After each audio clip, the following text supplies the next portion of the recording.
Hey guys, it's Annette, my nephew's favorite auntie this week. Anyway, I've already recorded this whole video once. I used a mic someone loaned me and the sound was so bad. So bear with me because I have already done this. So I hope I do it as much justice. It is eclipse season. It started with the full black moon. Not the full black moon, the black moon, which is a new moon, a double new moon. It's the opposite of a blue moon, which brings me into my friend Jennifer, who is a cartoastrologist. She's read my chart and changed my life. Cartoastrology is location astrology.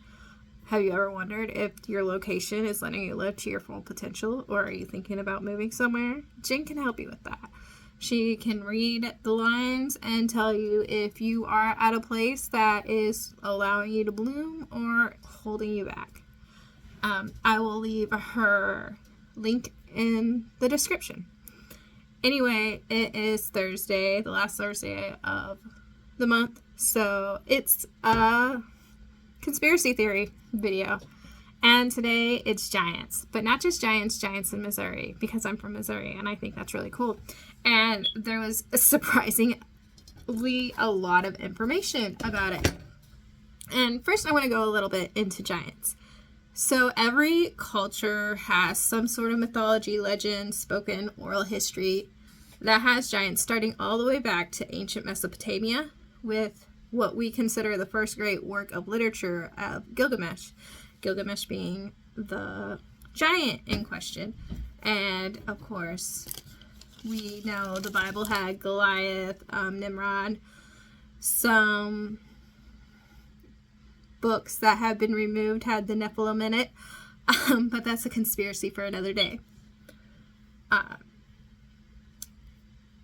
There's Arthurian wealth giants. There's every single culture had giants. Some of them were cannibalistic, stealing away women and children, eating them, considered evil, whereas others, like the Carpathian giants in Romania, were called the gentle giants. They were revered. So it kind of went both ways.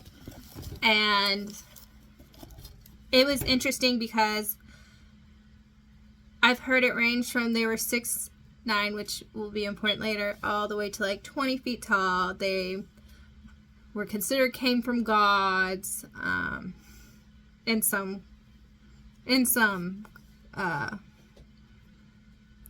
mythology, and we all the way to like 1800s, because in American folklore we have like Johnny Call and Paul Bunyan. In Native American there was Kulu. I hope I'm saying that right. If not, I'm sorry. In Australian, there was Crooked Mick. In Australia, there was Crooked Mick, who is like them, and all of these were within the like 1800s is when the like oral tradition of them were really popular. So we're talking about an expansive time all the way from the beginning of written civilization to like 200 years ago when it was real big.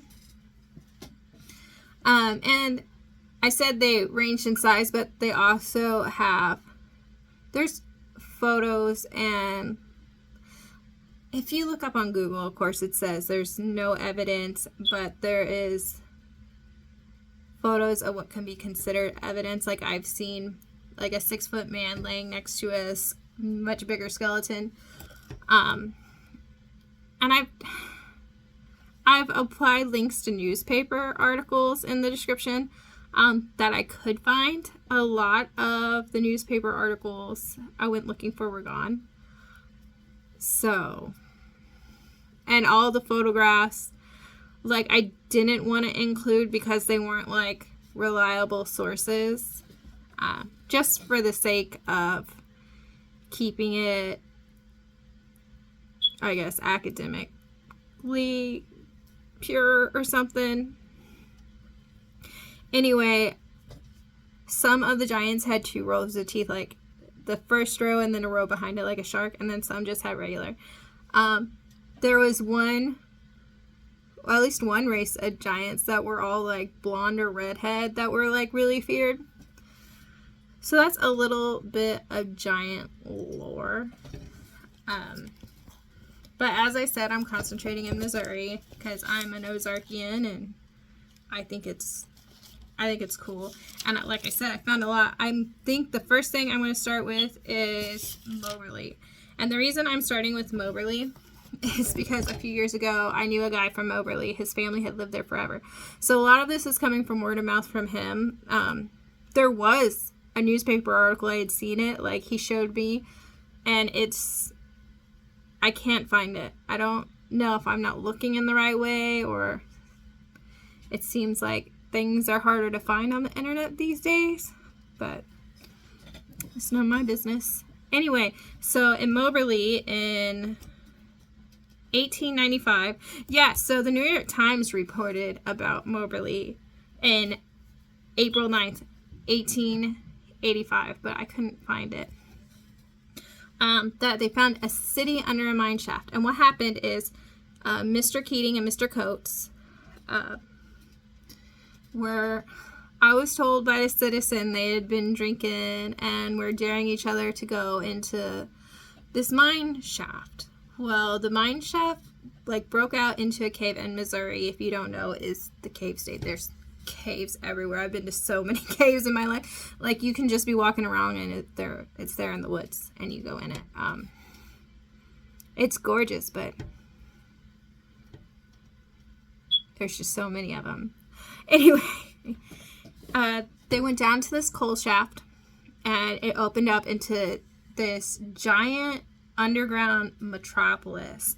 And there was, I guess, like, all the architecture was for a person much, much bigger than Mr. Keating and Mr. Coates. And they said there were bones of giants there.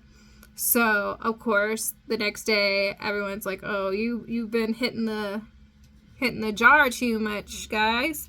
So they took people down there and they were like, oh, man. So, of course, it was written up in the newspaper. Some guys from the Smithsonian came. The Smithsonian allegedly, again, this is word of mouth, I told them, oh, yeah, you found something here. And then they're like, we're going to take the bones with us. They took the bones with them and then never heard anything again. It might have been called a hoax, but I don't remember. I remember their reputation took a big hit. I remember reading about that. They do have streets named after them, but they couldn't go back into the mine because it was decided that that area should become a man-made lake. So it's underwater. And that's what happened at the Moberly Giants. And that's just one. So I have a whole timeline, but I write my notes not in order. It's like I have ADHD or something.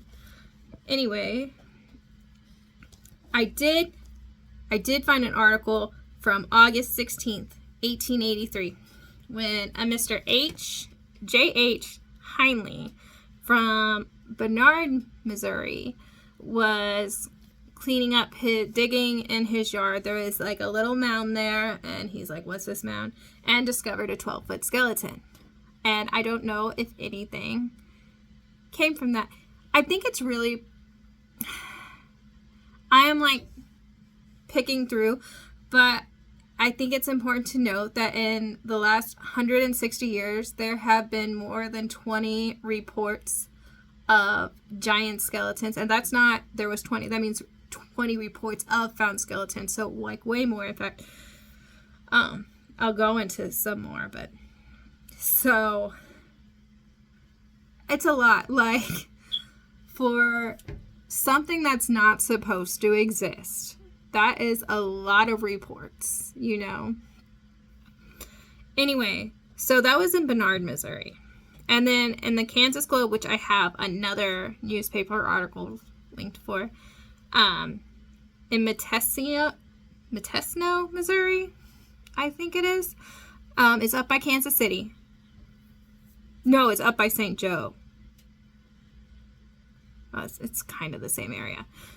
Up in the northwest. The Kansas City Globe reported on November 30th, 1900, that a C.H.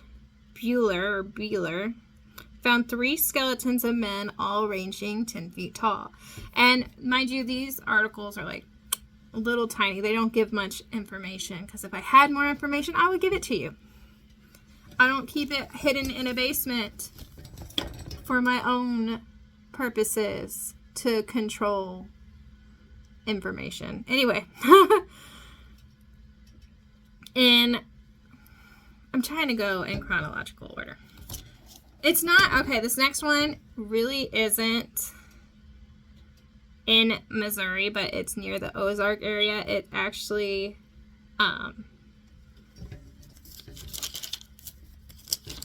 happened in Hopkinsville, Kentucky, in 1903. There were mounds, and I'm not really going to go deep into mounds because, like, we have Cahokia near us, and it's, like, they've done a lot of work to show it was this metropolis of ancient cultures. So I think it would be, I'm going to say rude, but I don't think that's the correct word, to say, yeah, these are giant graves and not that these ancient cultures created this thriving metropolis. Because I don't know. I wasn't there. So I am not going to go deep into mounds, but the mounds in Hopkinsville, Kentucky, on the border, they were said to be burial site, and a little girl found a bone there. And so a professor of archaeology from the University of Massachusetts came, and he did a dig in those mounds to find 115 giant skeletons, which is a crazy amount. And then, of course, there was never any more past that. He found the 150 skeletons, and where are they? In June of 1933, in Stillville. Stillville is, I think, the floating capital, at least of Missouri, but I think it's the world. The Merrimack River goes through it. Lots of side rivers. It's beautiful, but yeah, as you're floating down the river, you'll see cave openings. Billy Harmon was a younger fella. He had his parents and everything, so I'm thinking, it didn't say his age, but younger. He was looking for arrowheads in this cave and found a hole, and he looks in the hole and he sees this giant skull. So of course he runs back and he tells his parental units, hey, I found these big bones, and they go check it out, and it is even written about in the St. Louis paper, June 11th, 1933, is what is said. I couldn't find it, and when I clicked several links to it, it told me I didn't have access to it. So take that. And they're just never seen again. The Heinley and his 12-foot skeleton in Bernard, or Heinley, and Billy Harmon's skeletons, they were never found. I think Heinley reburied his, and no one knew where his house was after so many generations, so they couldn't find it again. And then I guess the Billy Harmons could still be in a cave somewhere if someone wanted. There's so many caves. I cannot stress how many caves. And like, because of the fluctuating water, sometimes they're underwater, sometimes they're above. So it's possible they're washed down the Merrimack River. Anyway, there was a J.D. Crane in Otterville, Missouri, who lived near the Lake of the Ozarks. And in the spring of 1934, there was like a mound near his porch, and he's like, I want to level that out. So he starts digging, and he found 7 skeletons. 6 were normal size, and 1 was a gigantic skeleton at 8 feet and 4 inches. And that's, I'm sure there's like way more. Like I said, there's 20 reports allegedly in the last 160 years.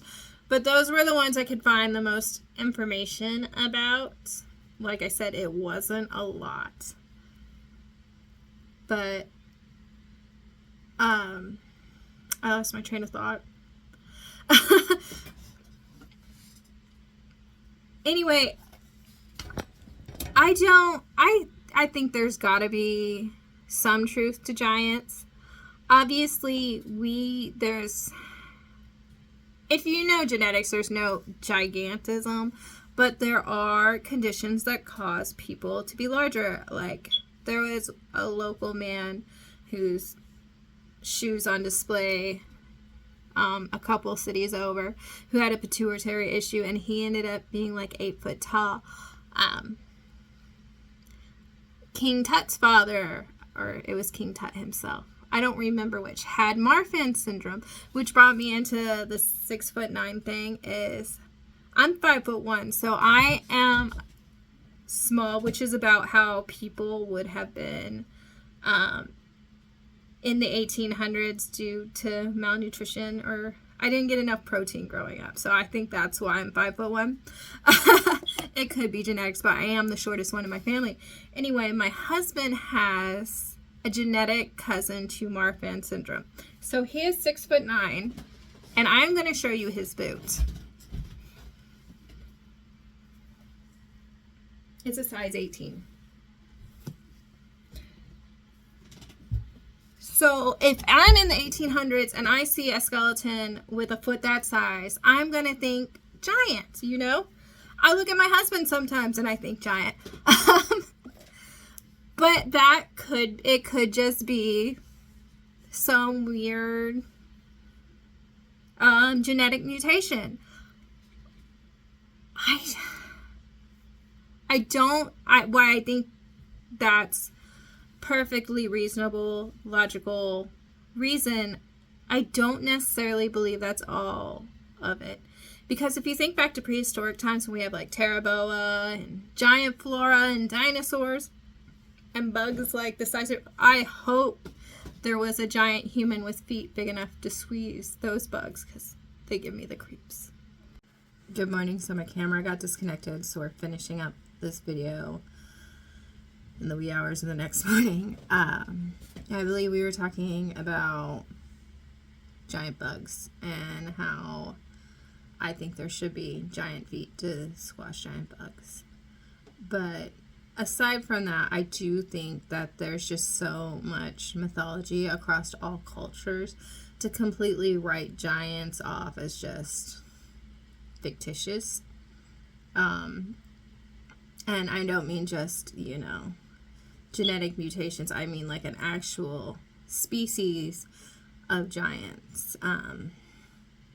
Because there's also stories of a great flood across every single culture, and we've learned that was a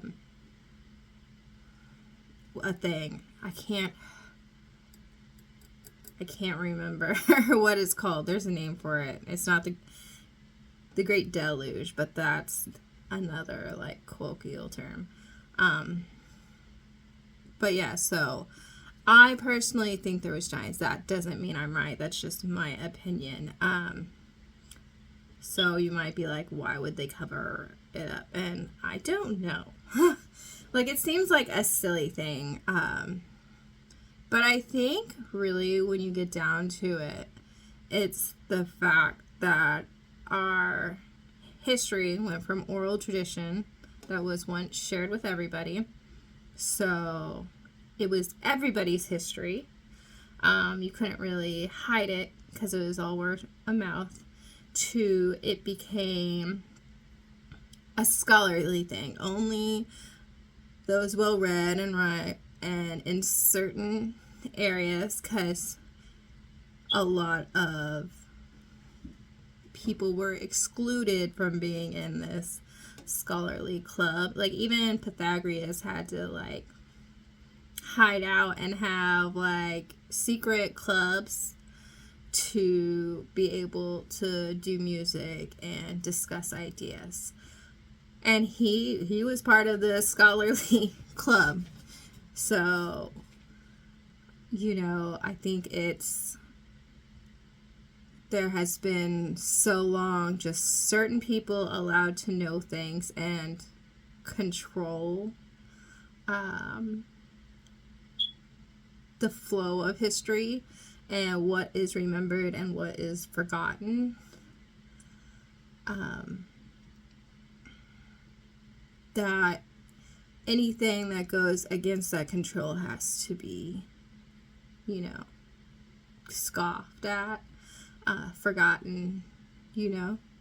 Because I know in the video before I had to redo this, I had mentioned if there are fake bones, why not put them on display and explain how they're fake? And I believe the Y-Files, which is a great show, and if you love conspiracy, them and Theories of a Third Kind do amazing research on any of the topics. I just do quick. This is fun for me. But they looked into it, and in the Native American Protection and Reparation Act exempted the Smithsonian from returning the bones. So not only are they not putting them on display and being like, this is how they're fake, they don't have to return them. And I think my handwriting was bad, so I might have said that wrong. But if you go check out the Y-Files, it's in there.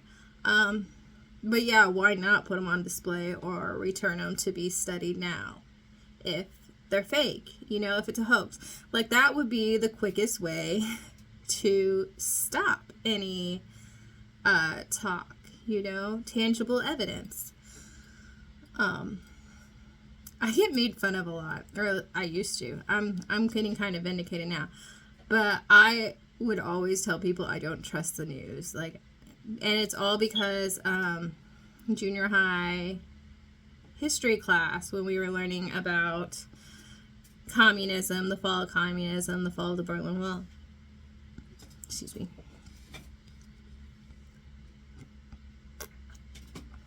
And how they let reporters into Russia for the first time. And the Russian people were talking. And, well, talking back to the reporters. And the reporters asked the citizens, what do you think about the U.S. landing on the moon first? And the citizens were real confused. And they're like, we never landed on the moon. Because it had never been in their news. Their government never told them about it. And I think that, and like, not just because the USSR was like so many countries together. So it was a huge mass of people and land who were told no one landed on the moon. It was that no one landed on the moon. And I know some people might be like, that's the truth, but we're not getting into that right now. Anyway, it made me realize then that how easy it is to suppress information through our media, and how, like, to people through news and magazines, because if the USSR could do it, why couldn't our government do it, you know? So I've always been really distrustful of them, especially, like, because that's how, before the internet, we got all our news. It was, you know, newspapers, magazines, TV. During World War II, people would go to the movie theater just to get the news, you know, their Nickelodeons and whatnot. And that was how they knew what was going on over there. Well, since studying history and hearing from sources, a lot of that was in fact propaganda. It wasn't happening as we were seeing it. It was to build up morale and to make people want to, you know, ration and by war bonds. And like when I'm using wars because that's what we studied the most. There's been a lot of them. But during the Vietnam War, I know a sergeant who he said the most ammunition we used was when the cameras would show up, because they would have them just shooting empty fields just for the cameras. So that kind of helped, I guess, radicalize my feelings on following just what's in the news.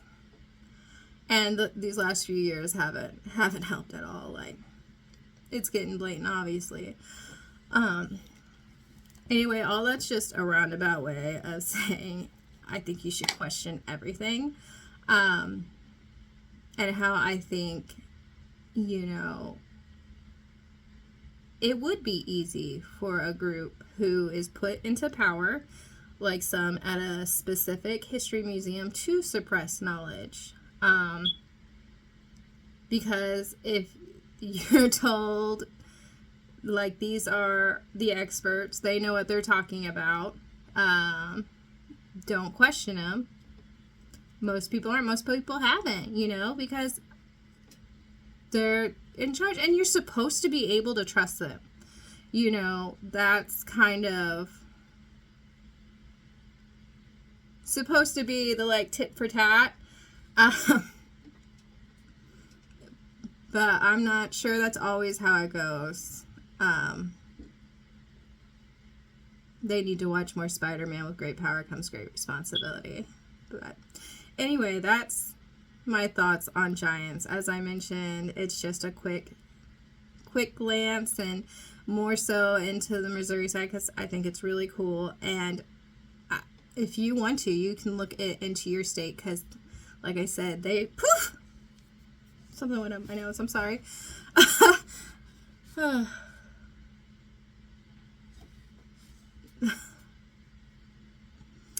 This morning. I just completely lost my train of thought.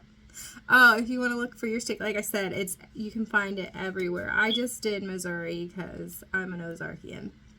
And like I said, Y-Files and Theories of a Third Kind do amazing work on it. If you guys have any thoughts of your own on giants or cover-ups, I guess, let me know, because I think it's really exciting. And as always, this is for fun. It's not to cause division or fighting.